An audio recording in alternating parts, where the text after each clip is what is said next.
Hey folks, before we get started, I just wanted to tell you, you can unlock unlimited access to political news, commentary, opinion, and a whole lot more at inforum.news/port for only 99 cents a month for your first 3 months. Hurry, get this limited time offer at inforum.news/port now.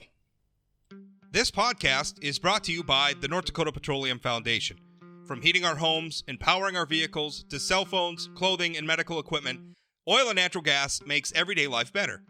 North Dakota Oil and Natural Gas, advancing the possibilities. Learn more at ndpetroleumfoundation.org.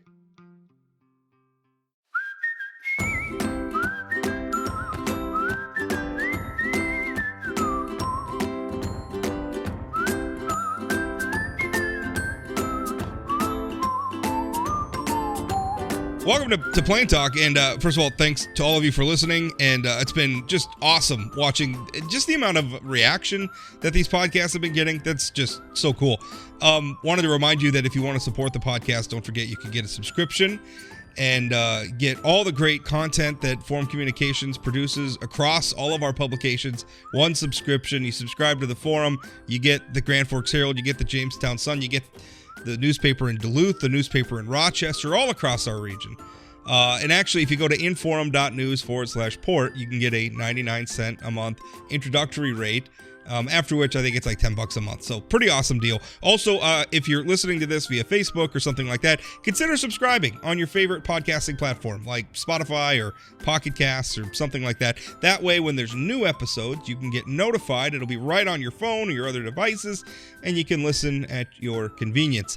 So we're having, well, gosh, if you visited the fuel pumps lately, you know it's not news to you.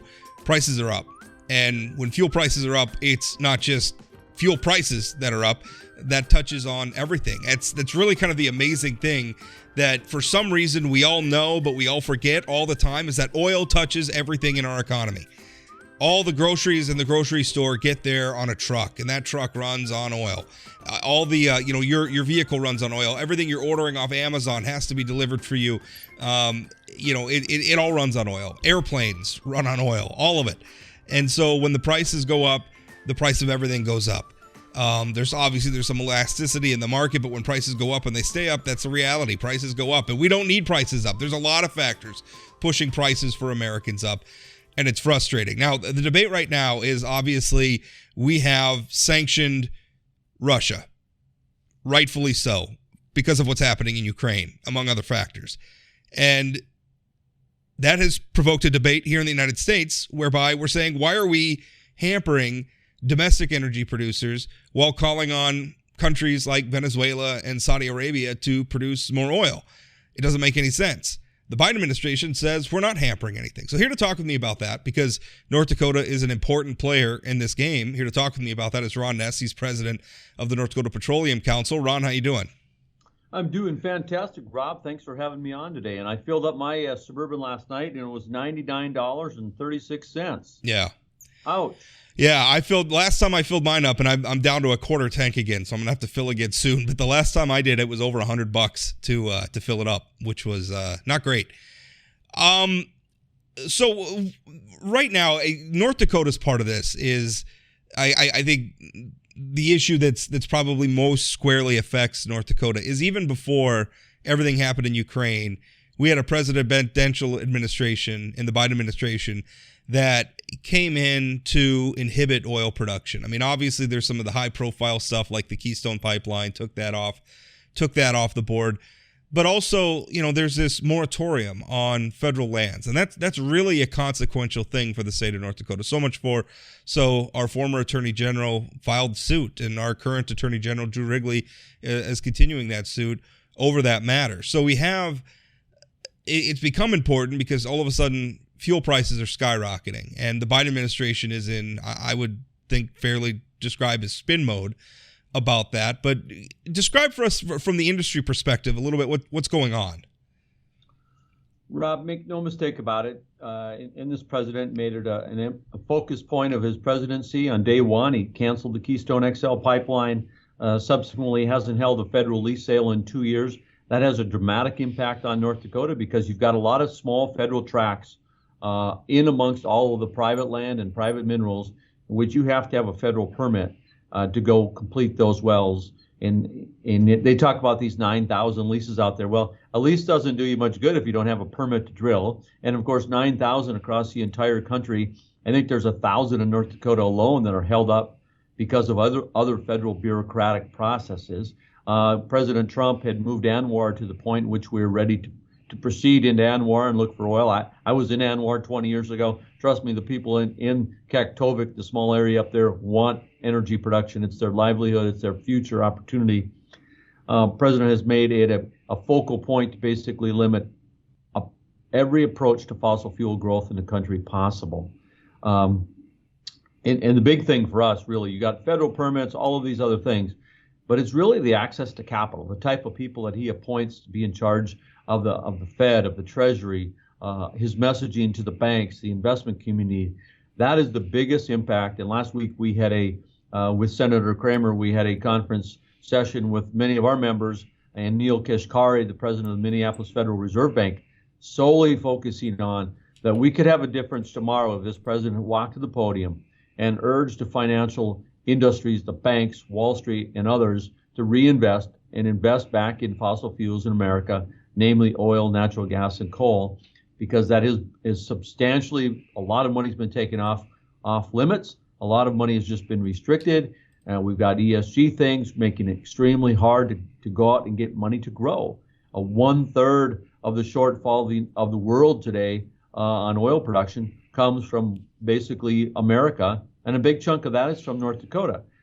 Certainly, we know that across this country, we can grow energy production. There are certainly going to be some challenges like the supply chain. Workforce today is a big one in North Dakota, but those are small hurdles that we can begin to overcome over time. But this whole direction of making America less energy dominant, reducing fossil fuel investment, reducing fossil fuel is only going to increase prices. We've seen that, and certainly Ukraine just put it over the top. Well, it seems like a pointless strategy, because if you go, a while ago I wrote a column and I looked at not just oil consumption, but gas consumption, coal consumption, and globally we're using more of these resources than ever.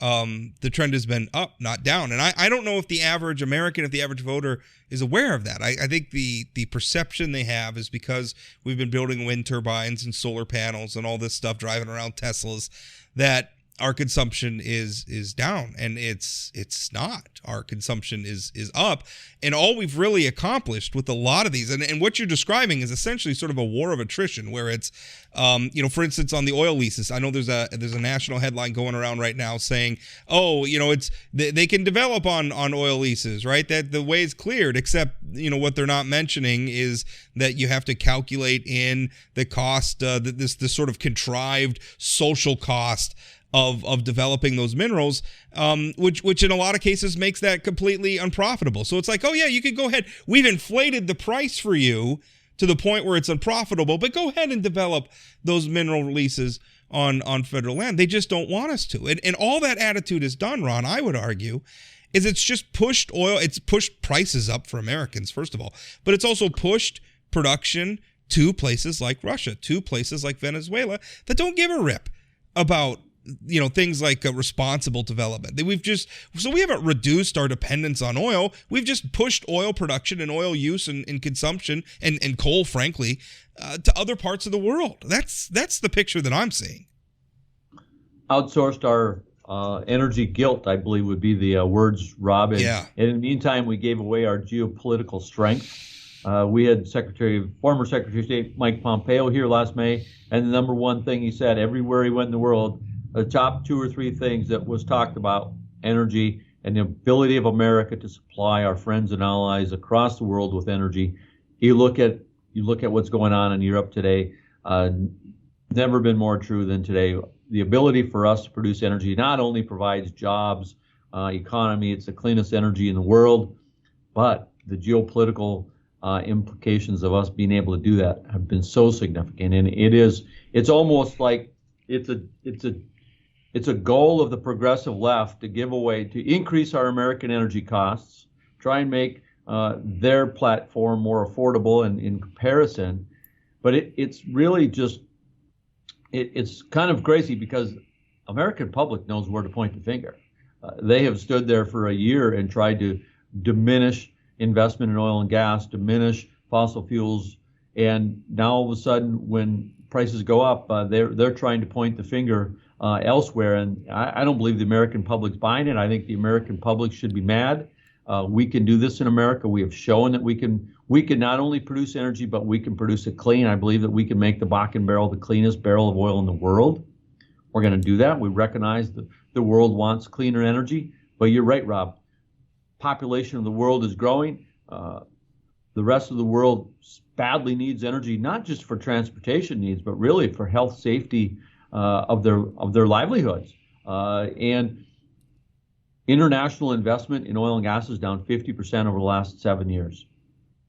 When you couple that with American investment dropping post-COVID, and you knew the economic activity was going to take off after we came out of COVID. It didn't take a rocket scientist to figure out where we're headed. Let's see, supply is going down, demand is going to go up. You throw in a world event, and all of a sudden we've got, crude oil at $100 a barrel. And I am not a fan of $100 barrel crude oil. I believe that crude oil in the $70 to $85 barrel is great for North Dakota. I got some numbers from the OMB that came out in their newsletter. I was just looking at North Dakota budgeted oil at $50 a barrel. For every dollar over 50, the state receives $40 million a year in additional tax revenues.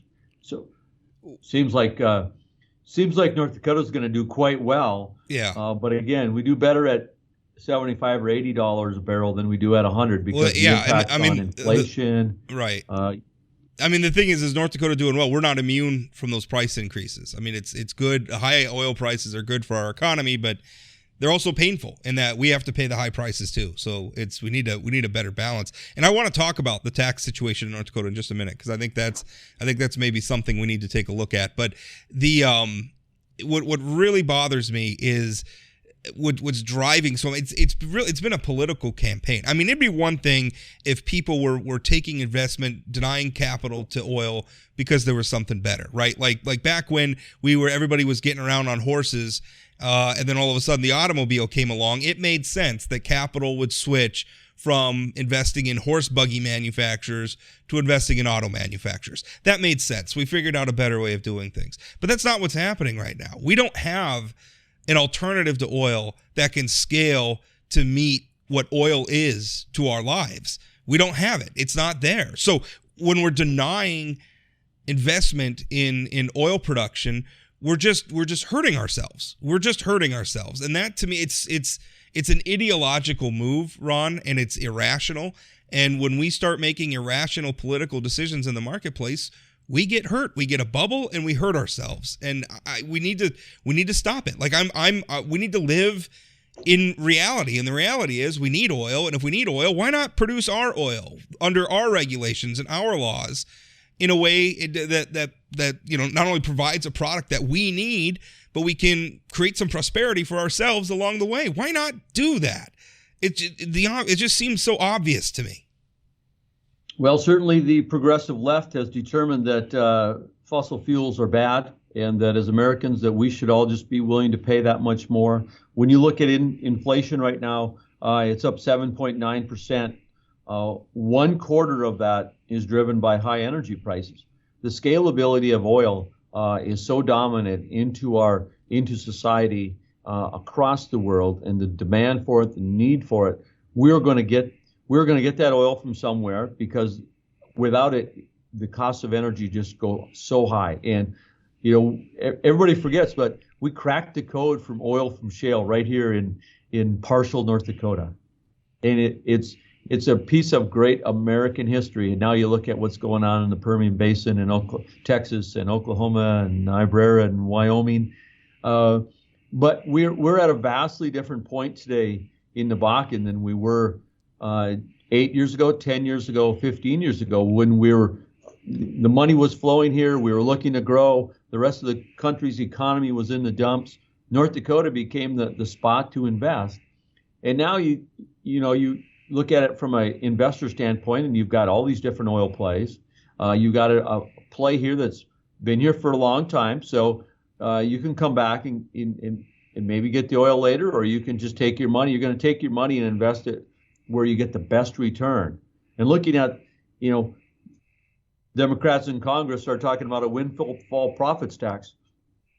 2 years ago, I sat here, we were doing interviews, oil was minus $36 a barrel, and we were, industry was just completely pummeled by the drop of oil price. We had oil at $8 to $11 a barrel throughout that summer, and we were lucky to survive with what we were able to come out of industry with. So we're getting back to the point where we're economically healthy now, but you have to continually look at the efficiencies. It's all about technology and efficiency and economy today.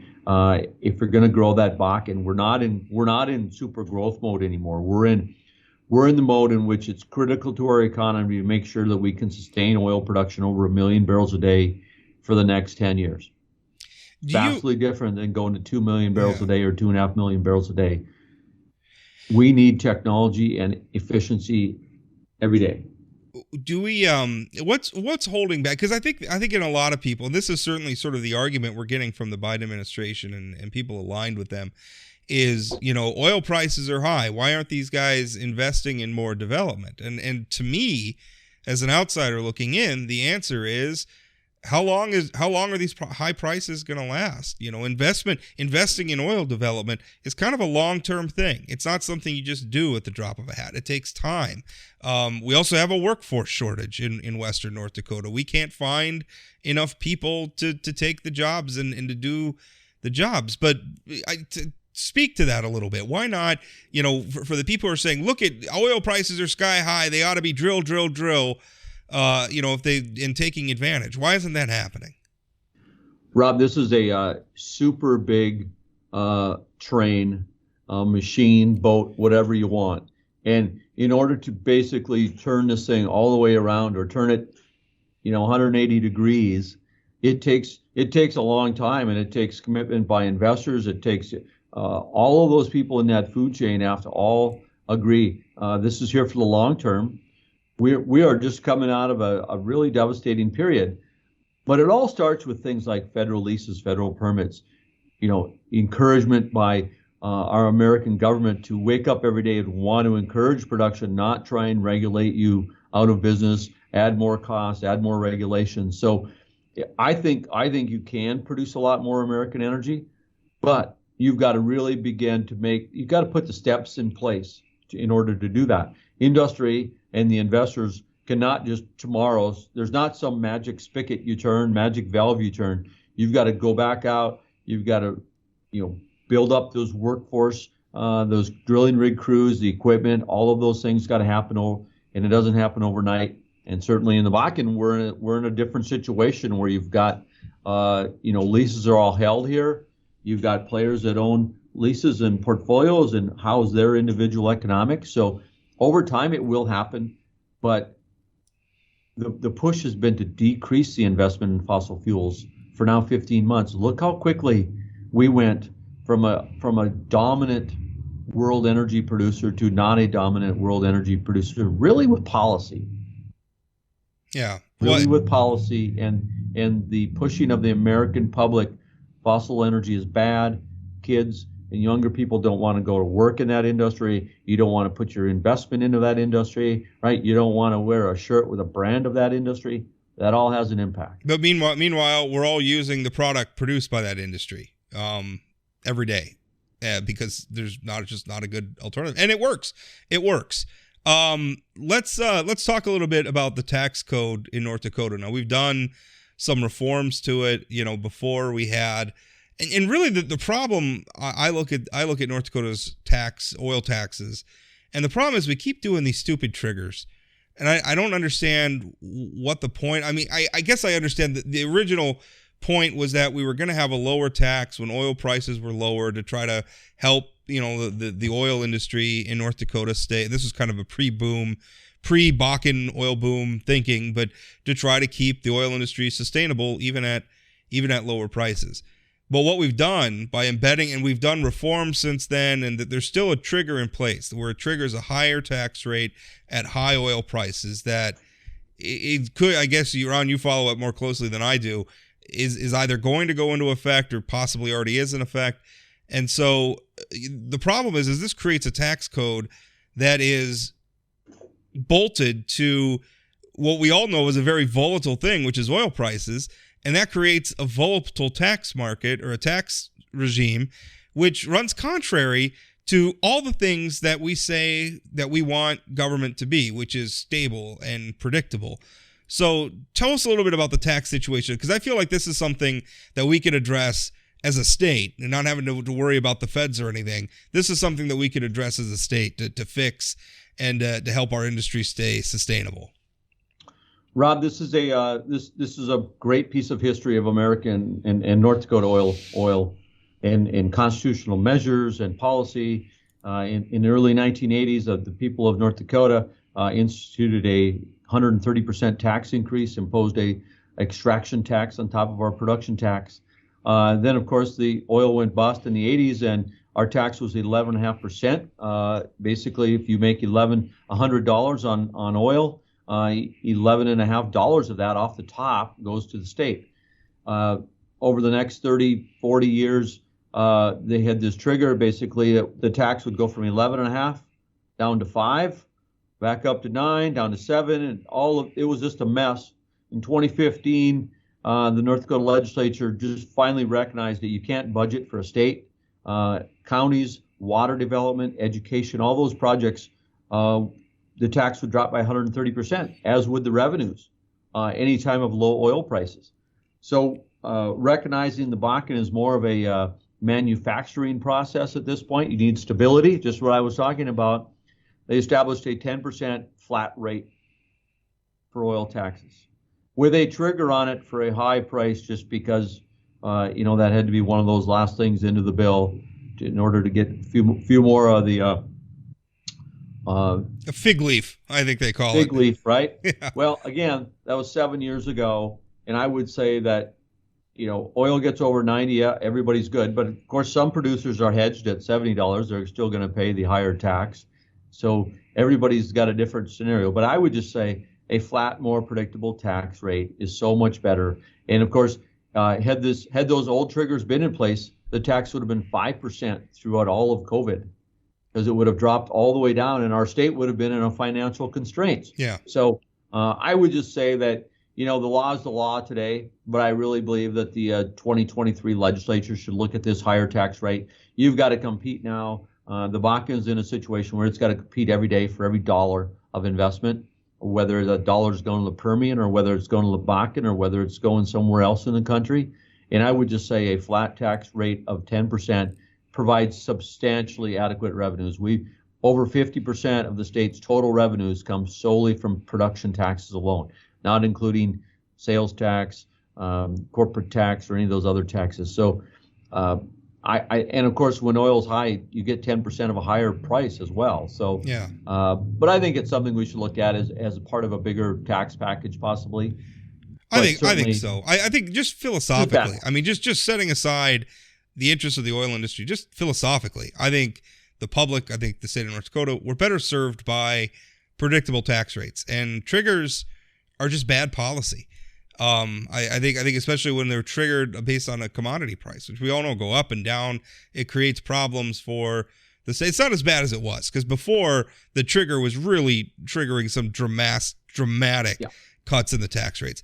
It's a lot less dramatic now, but I just don't think we need it. Let's pick a rate, let's stick with that rate, and just be happy with it. I would agree 100%. And at a time in which everybody across the country wants us to increase oil production, what's the policy of the state of North Dakota? Raise the tax. Raise the tax, yeah. You tax it more. Have you ever got any more of anything if you tax it more? No. It just common fundamentals. So yeah. I don't think it makes a whole lot of sense. No, it doesn't. Well, Ron, I thank you for your time, and good luck out there. Rob, thank you very much. We got a lot of great opportunities in North Dakota, and certainly, huge opportunities for people to go to work. We've got incredible careers. We employ 1 of 5 North Dakotans works in the oil industry. Well, let's actually, because I was trying to end the interview, but let's talk for a minute. Let's talk about carbon capture for just a second, because one of the things that you said was you think that the Bakken oil can be the cleanest barrel of oil in the world. How important is carbon capture to that? Well, carbon capture, today's carbon capture discussions really aren't focused or evolved around the oil and gas industry per se.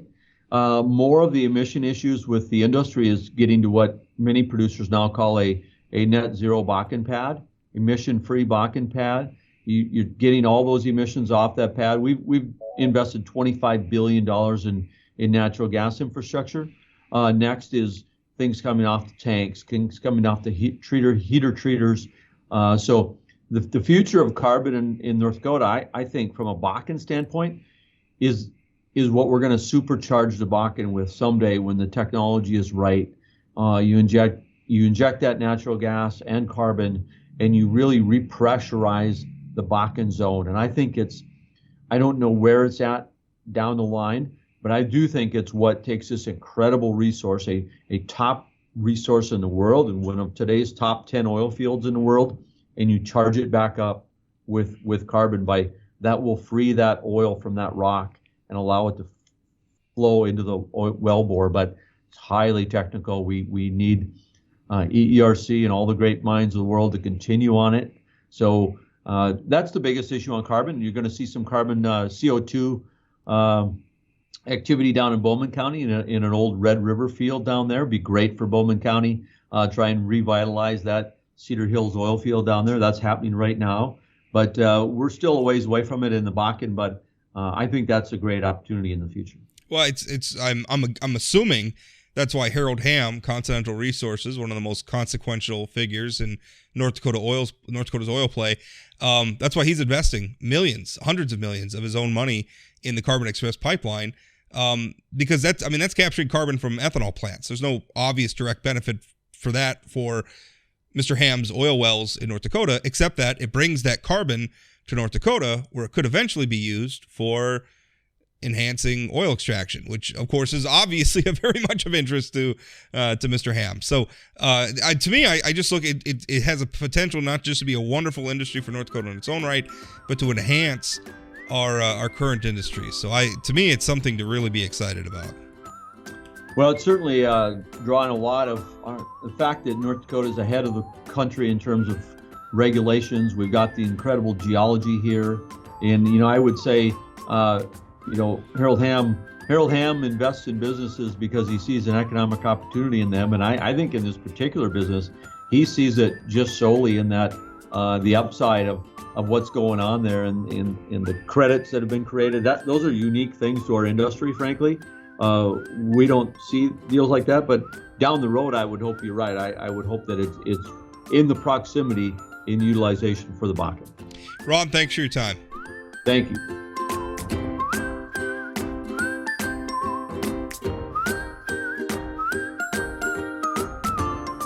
Want more political news like this? Visit inforum.news/port to get 3 months of unlimited access to our news network for only 99 cents a month. Don't wait. Get this limited time offer at inforum.news/port now.